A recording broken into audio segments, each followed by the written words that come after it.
أعوذ بالله من الشيطان الرجيم.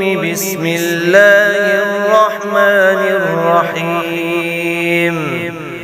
ولما توجه تلقاء مدين قال عسى ربي أن يهديني سواء السبيل.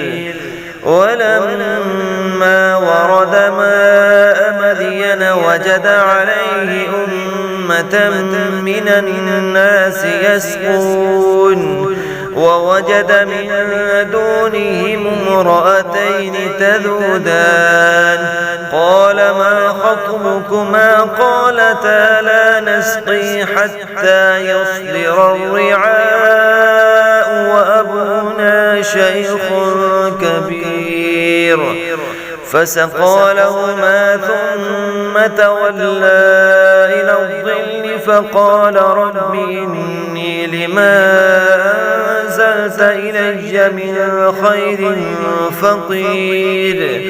فجاءته إحداهما تمشي على استحياء قالت إن أبي يدعوك ليجزيك أجر ما سقيت لنا.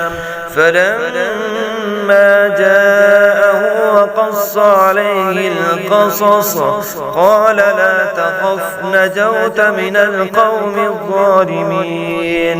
قال إحداهما يا أبت استأجره إن خير من استأجرت القوي الأمين.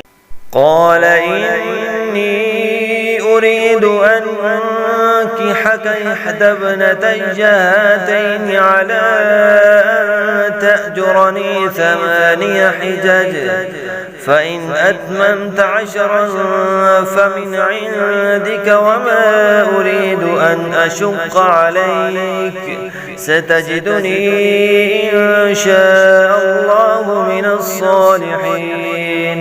قال ذلك بيني وبينك أيما الأجلين قضيت فلا عدوان علي والله على ما نقول وكيل.